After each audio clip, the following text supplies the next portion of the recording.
At 4:50 in the morning on February 21, 1943, Brigadier General Paul Robinett stood in a shallow wadi 20 miles east of Tebessa, Tunisia, watching German panzers mass for an attack he knew would come within hours. The panzers belonged to General Field Marshal Erwin Rommel, the Desert Fox, the man who had driven British armies across North Africa for 2 years.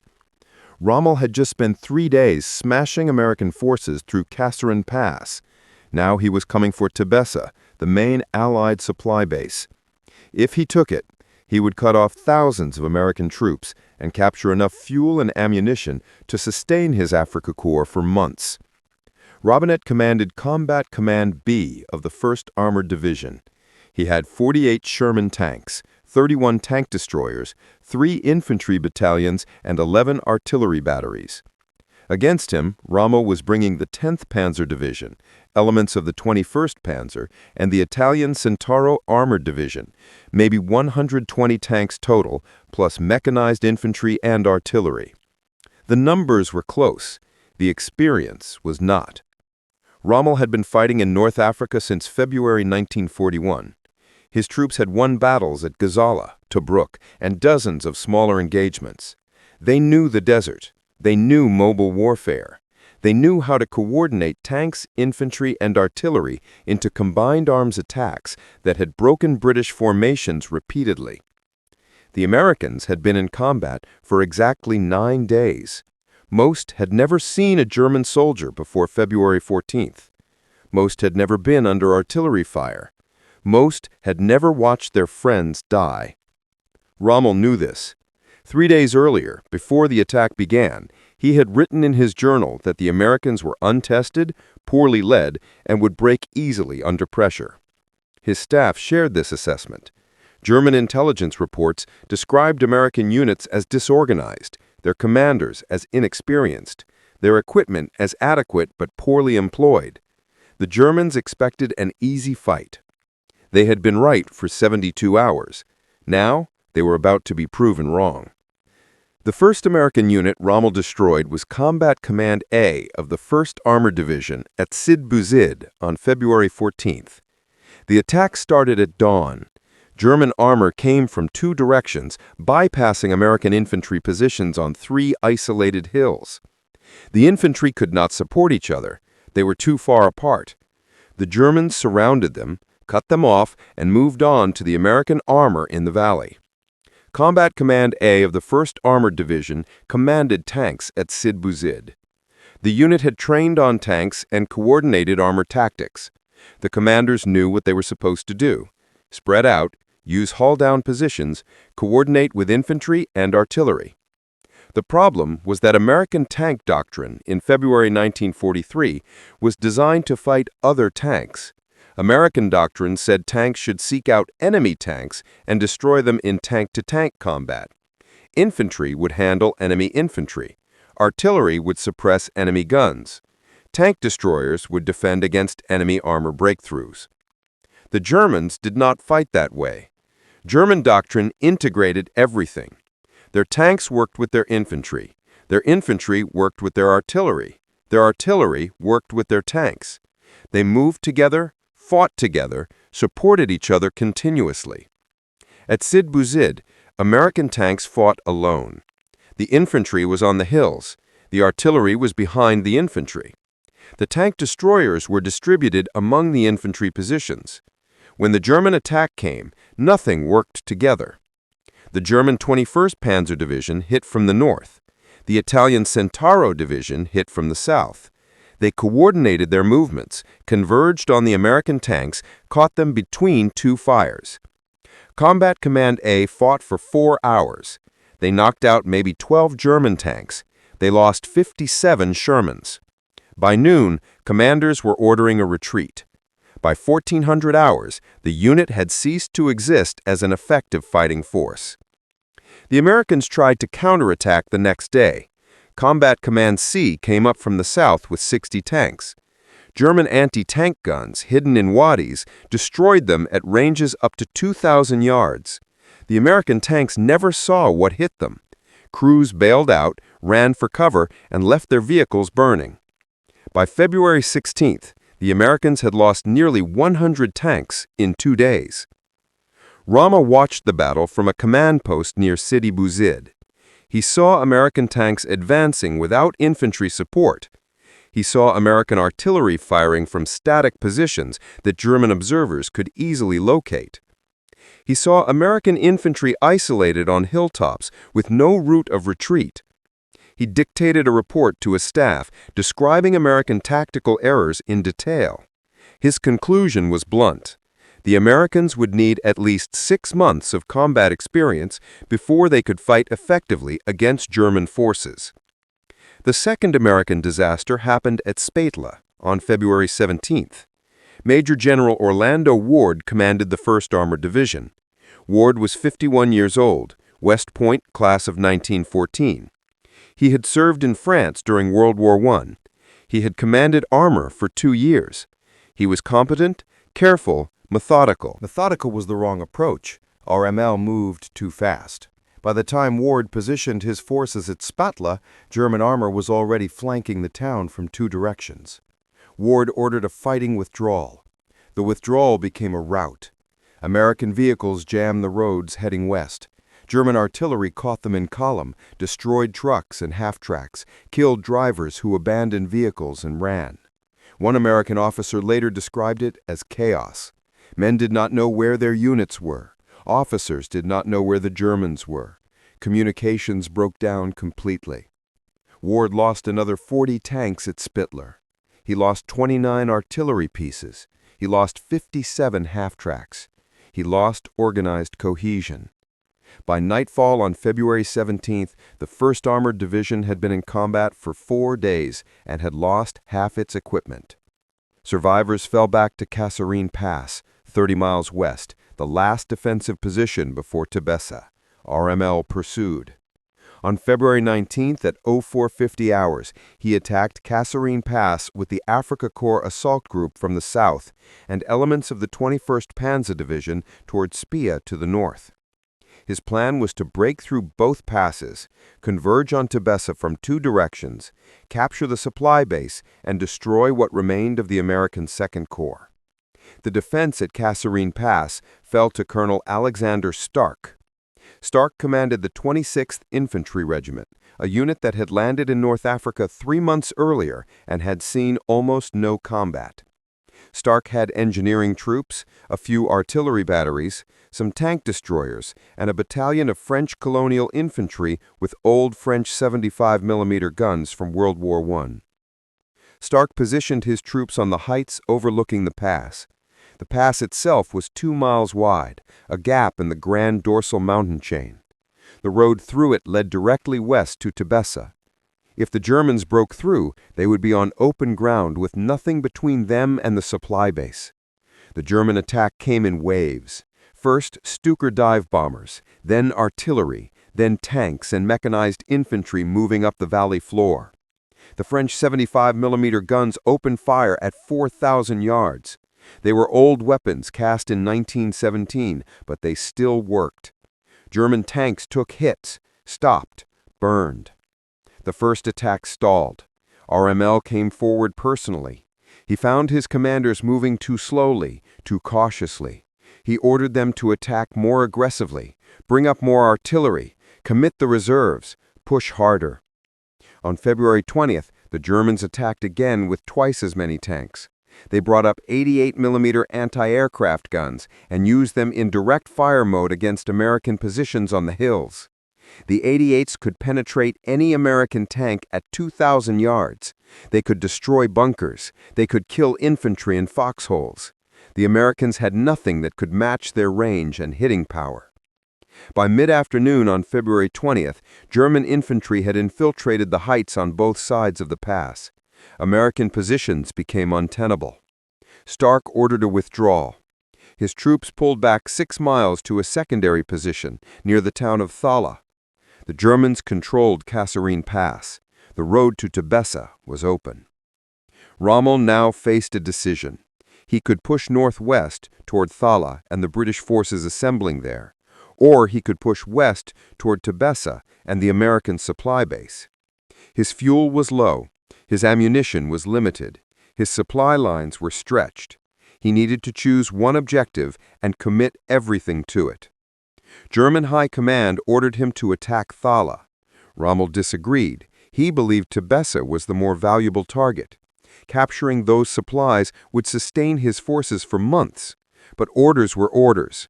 He divided his forces, sent some toward Thala, kept some moving toward Tebessa, weakened both attacks. This is where Paul Robinett entered the battle. Robinett was 49 years old, from Missouri. He had graduated from the University of Missouri in 1917 with a degree in agriculture, joined the cavalry during World War I, served on the Mexican border. He had spent 25 years in the Army, most of it as a staff officer. He was methodical, careful, detail-oriented. He was not a flashy commander. He did not give inspiring speeches. He just worked problems until he solved them. On February 19th, Robinett received orders to take Combat Command B north from Sbeitla and establish a defensive position east of Tebessa.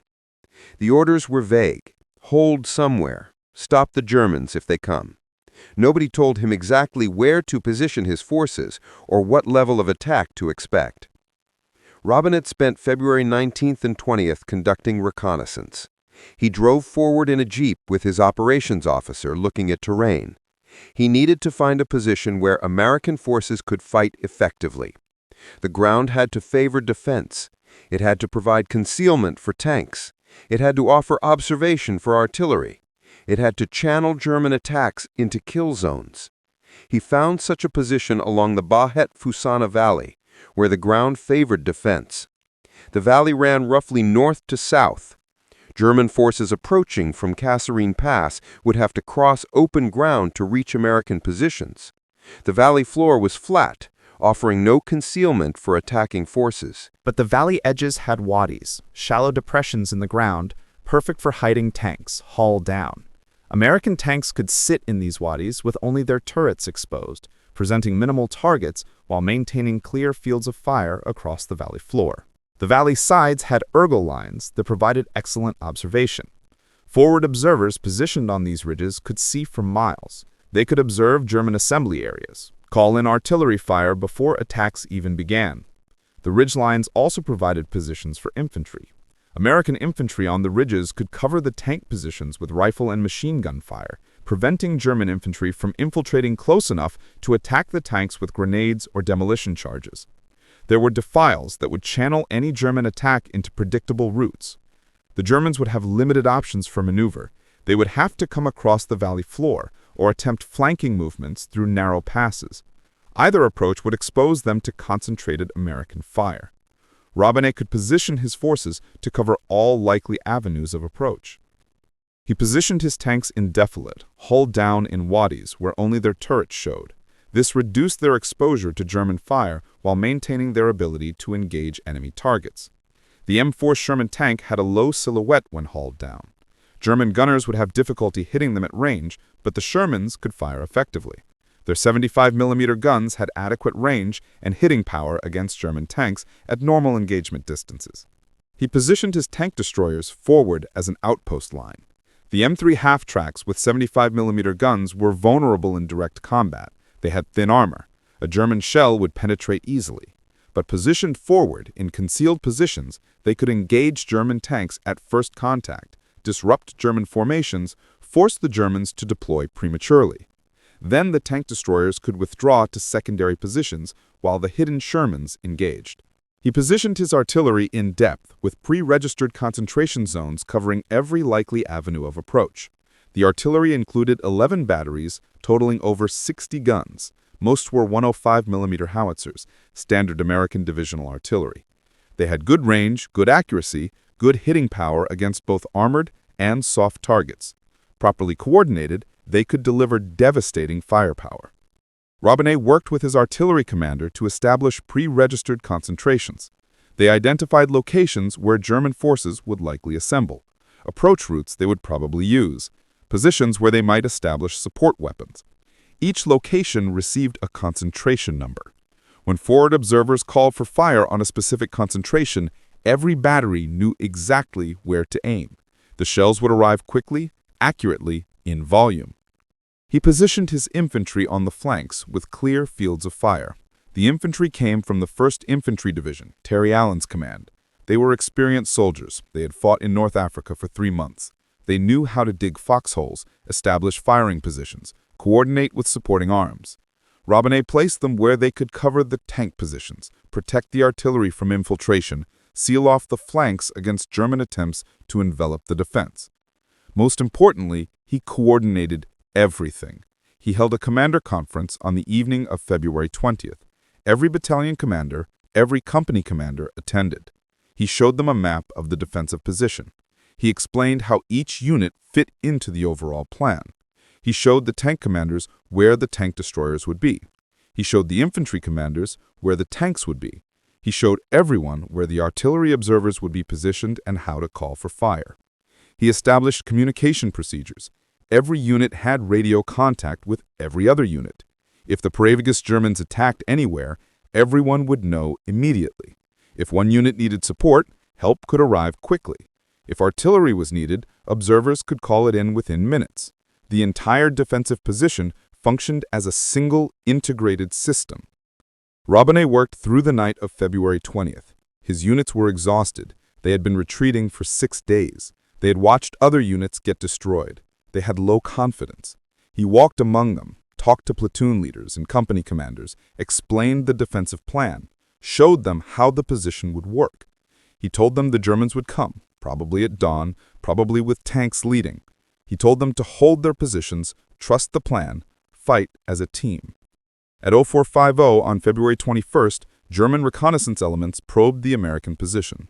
They reported back to Rommel that Americans were dug in along the valley in significant strength.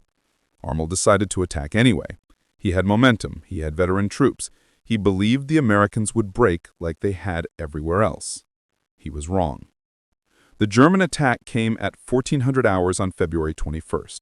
40 panzers from the 10th Panzer Division advanced up the valley floor with Italian Bersaglieri infantry and trucks behind them. They expected to find disorganized Americans retreating in panic, like every other engagement. Instead, they found a coordinated defensive position. American tank destroyers engaged from the forward line at 1,500 yards. German tanks took hits, stopped, some burned. The panzers returned fire, knocked out several tank destroyers, kept advancing. The tank destroyers fell back to secondary positions. Then the hidden Shermans opened fire from hull-down positions in the wadis. The Germans had not seen them. Suddenly they were taking fire from 3 directions. More tanks hit. More vehicles stopped. The Italian trucks carrying infantry tried to maneuver off the road. American artillery started falling. Pre-registered fire. Forward observers had called in concentrations. Shells landed among the trucks, destroyed them, killed infantry. The German attack stalled. Rommel came forward personally to assess the situation. He could see American positions clearly now. They were not retreating. They were not panicking. They were fighting from prepared positions with coordinated fire. His casualties were mounting. His fuel situation was critical. His ammunition was running low. He ordered another attack the next morning, February 22nd. Same axis, more force. Bring up everything available. Break through to Tebessa. The attack on February 22nd hit at 11:25 hours after delays caused by fog. German tanks and Italian infantry pushed up the valley again. Again, they met coordinated American resistance. Tank destroyers, tanks in defilade, artillery fire, infantry with anti-tank weapons. The Germans made some progress, reached within 2 miles of the American artillery positions. Then American artillery opened up with mass fire. 11 batteries, 132 guns, all firing on pre-registered coordinates. The valley floor became a killing zone. German tanks took direct hits. Infantry in the open were cut down by shrapnel. Italian Bersaglieri units were decimated. 2 battalions were effectively destroyed in 30 minutes of sustained bombardment. German forward momentum stopped. Rommel watched from his command post. He could see his attack falling apart. He could see casualties mounting. He received reports that Montgomery's 8th Army had reached the Marath line to the south, threatening his rear. He received reports that Allied reinforcements were arriving hourly at the passes.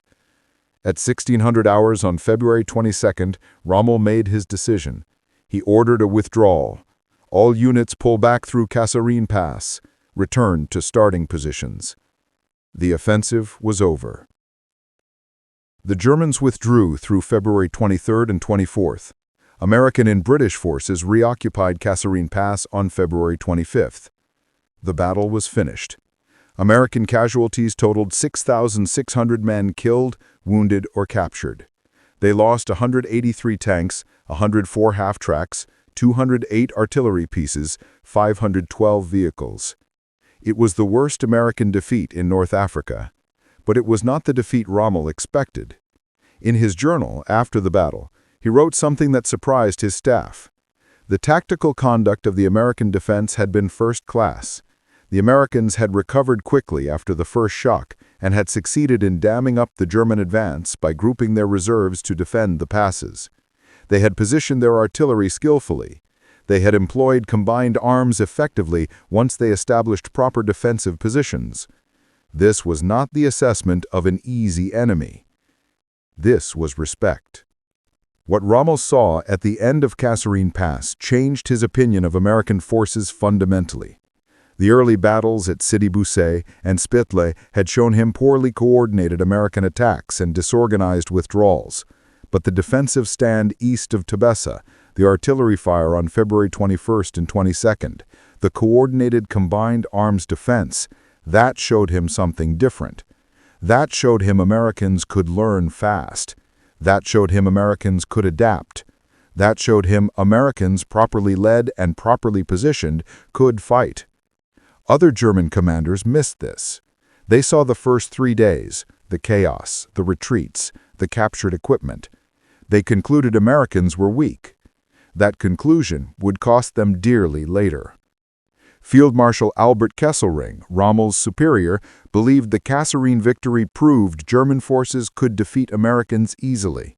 He advocated for continued offensive operations in Tunisia. Most German staff officers agreed with Kesselring. They looked at the statistics. 6,000 American casualties, nearly 100 tanks destroyed, thousands of prisoners captured. They saw overwhelming German victory. Rommel saw the whole battle. He saw the first 3 days. He also saw the last 2. He saw how quickly Americans stabilized. He saw how effectively they used artillery once they established proper fire direction. He saw how well they fought from prepared positions, with clear fields of fire and coordinated support. Most importantly, he saw the speed of adaptation from chaos at Sidi on February 14th to effective defense at Tebessa on February 21st. 7 days. That speed of learning was unprecedented in Rommel's experience. The British had taken months to adapt after early defeats in North Africa. The French had never adapted after their defeat in 1940.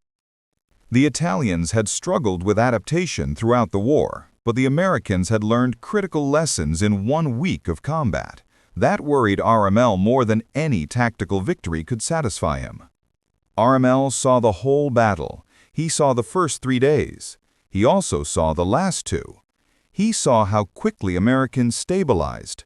He saw how effectively they used artillery once they established proper fire direction.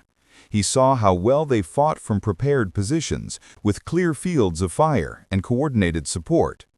He wrote a second assessment 2 weeks after the battle. In it, he warned German High Command not to underestimate American forces. Americans had superior equipment, superior logistics, superior numbers. What they lacked was experience. But they were gaining experience rapidly. Each battle taught them lessons. They adapted faster than British forces had. Within a few months, RML predicted American forces would be formidable opponents. German High Command ignored this assessment. Hitler and his staff believed the early Kasserine reports. Americans were weak, poorly led, would collapse under pressure. This belief shaped German strategy for the rest of the North African campaign. It also shaped German expectations for future campaigns in Sicily and Italy. The belief was wrong. RML knew it was wrong. He had seen the evidence. The battle had taught the Americans critical lessons. First lesson: combined arms coordination. American forces learned that tanks, infantry, and artillery had to work together continuously. Splitting them into separate task forces weakened everyone. Tanks without infantry support were vulnerable to infiltration. Infantry without tank support lacked mobile firepower. Artillery without forward observers could not respond to changing tactical situations. Everything had to work as an integrated system. Second lesson: proper positioning. Defensive positions needed mutual support. Clear fields of fire, routes of withdrawal. Isolated positions got surrounded and destroyed. The infantry battalions on the hills at Sidi had been too far apart to support each other. German armor had bypassed them, cut them off, left them irrelevant to the battle. Proper positioning meant units close enough to provide covering fire with overlapping fields of observation, able to reinforce each other quickly. Third lesson: artillery effectiveness. American artillery, properly coordinated with forward observers and pre-registered fire, was devastating. It could stop German attacks cold. At Tebessa, American artillery had fired over 9,000 rounds on February 21st and 22nd. That weight of fire had destroyed German tank formations, disrupted infantry attacks, forced Rommel to withdraw. The artillery had proven to be the most effective weapon system Americans possessed. But it required proper coordination. Forward observers needed to be positioned where they could see. Fire direction centers needed accurate maps and communication with observers. Artillery batteries needed to be positioned with good fields of fire and protected from counterfire. Fourth lesson: leadership matters. The early disasters at Sidi and Sbeitla happened under confused command structures. Fred Endendahl had split the 1st Armored Division into multiple commands, given them separate missions, failed to coordinate their actions. The successful defense east of Tebessa happened under clear command with officers who understood their sectors and could coordinate their units. Robinett had unified command of Command B. He knew every unit under his control. He knew the terrain. He knew his mission. That clarity enabled effective action. Fifth lesson: preparation beats improvisation.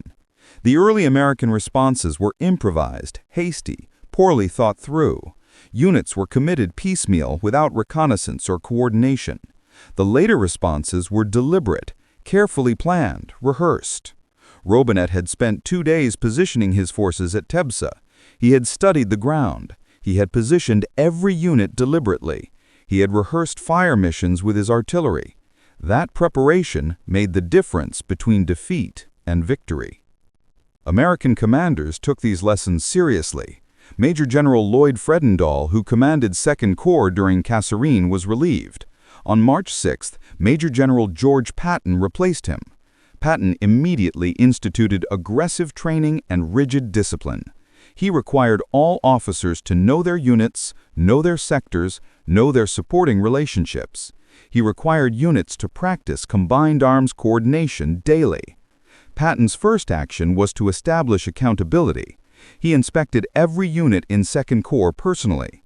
He asked commanders about their missions, their units, their supporting fires.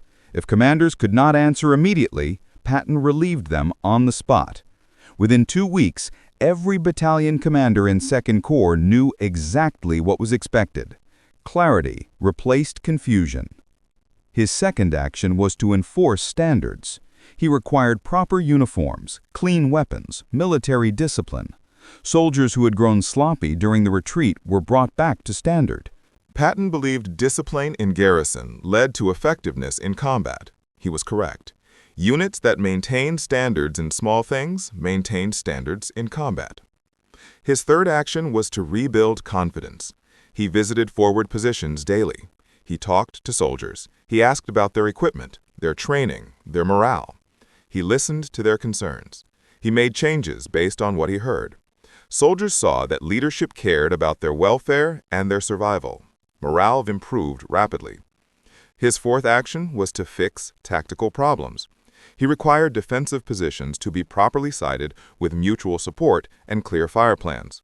He required infantry and tanks to train together until they understood how to support each other. He required artillery forward observers to work with every maneuver unit so they understood how to call for fire effectively. He required tank destroyers to practice ambush tactics from concealed positions rather than fighting tanks head-to-head.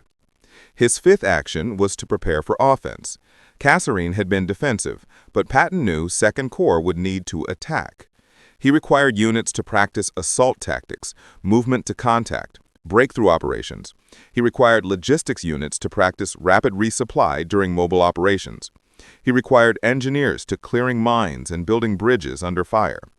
Everything was rehearsed repeatedly until it became automatic. The results showed immediately. American operations resumed in mid-March 1943 with a methodical advance toward the eastern dorsal. On March 17th, Second Corps launched an offensive toward Gafsa. Patton's forces moved with coordinated combined arms. Infantry secured high ground while tanks provided mobile firepower. Artillery prepared each objective before troops advanced. Engineers cleared mines and improved roads for supply vehicles. The capture of Gafsa on March 17th was unopposed. German forces had withdrawn eastward, but Patton did not pause. He pushed Second Corps forward immediately. On March 18th, American forces secured El Guettar, an oasis town 30 miles east of Gafsa. The 1st Infantry Division, under Major General Terry Allen, established defensive positions in the hills surrounding the oasis. The Germans counterattacked on March 23rd. The 10th Panzer Division, the same unit that had smashed American forces at Sidi 5 weeks earlier, came west with 50 panzers and mechanized infantry. They expected to drive the Americans back like they had done in February. They were wrong. American artillery opened fire at maximum range. Forward observers positioned in the hills had clear fields of observation across the valley approaches. They called in concentrations on German assembly areas before the panzers even began their attack. Shells fell among the tanks. Some were hit, others were forced to maneuver. The attack lost cohesion before it started.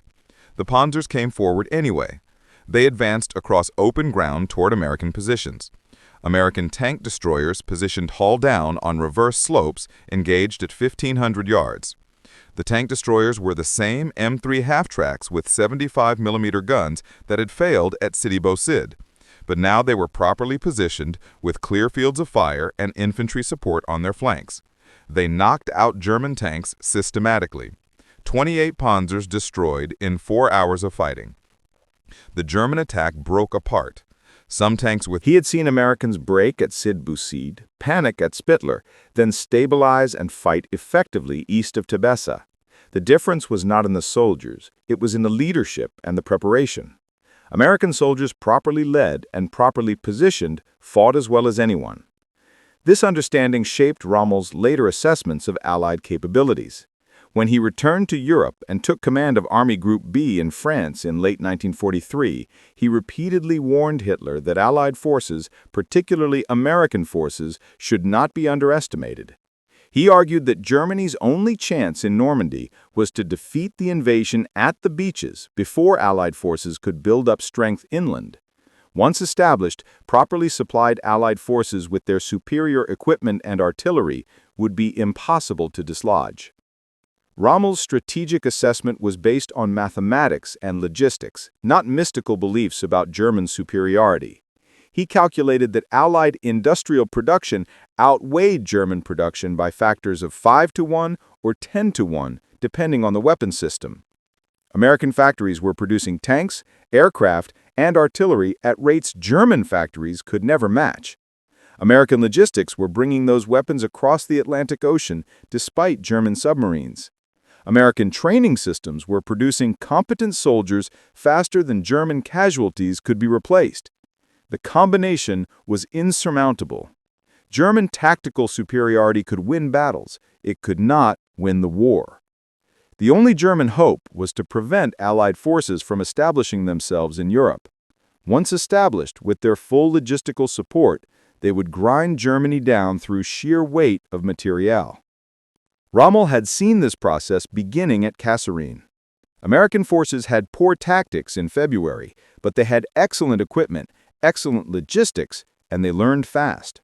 By March, they had improved tactics. By May, they were winning consistently. That trajectory would continue. Hitler ignored these warnings. Most German generals ignored these warnings. They believed the myth of German tactical superiority. They believed Allied forces, particularly American forces, were soft, inexperienced, poorly led. They pointed to Kasserine as evidence. They remembered the American tanks burning at Sidi. They remembered American prisoners being marched through Tunisian villages. They remembered the chaos of the American retreat. They forgot the last 2 days of the battle. Rommel pointed to Kasserine as evidence of the opposite. Americans at Kasserine had their first battle, took massive losses, learned from those losses, and adapted within 72 hours. That adaptation prevented Rommel from achieving his objectives. That adaptation stopped the Afrika Korps at the gates of Tebessa. That adaptation multiplied across an entire army would eventually overwhelm Germany completely. The key moment in Rommel's reassessment came on February 21st at 1400 hours when he watched the German attack stall in the Bafusana Valley. He had expected to see Americans retreating in disorder like they had retreated everywhere else. Instead, he saw organized defensive fire. He saw coordinated artillery. He saw tanks fighting from prepared positions. Historians found it decades later. It stands as one of the most accurate early evaluations of American military potential in World War II. Paul Robinett survived the war. His defensive stand east of Tebessa on February 21st was officially credited with stopping the German advance and saving Tebessa. He was wounded on May 5, 1943, when German artillery hit his jeep. His left leg was severely damaged. He was evacuated to the United States and retired from combat operations. He later commanded the Armored School at Fort Knox until the end of the war. Robinett never received widespread recognition for his role at Kasserine. The battle was remembered as an American defeat. The early disasters at Sidi and Sbeitla dominated the historical narrative. The successful defensive stand that stopped Rommel was overshadowed by the earlier losses. But Robinett knew what he had accomplished. His careful preparation, his coordination of combined arms, his deliberate defensive positioning, these had stopped the Desert Fox at the moment when German victory seemed inevitable. He had shown that Americans, properly led and properly prepared, could defeat German forces on equal terms. George Patton knew it too. When he took command of 2nd Corps in March, he met with Robinett and asked for detailed debriefs on the defensive actions east of Tebessa. Patton used those lessons to rebuild 2nd Corps.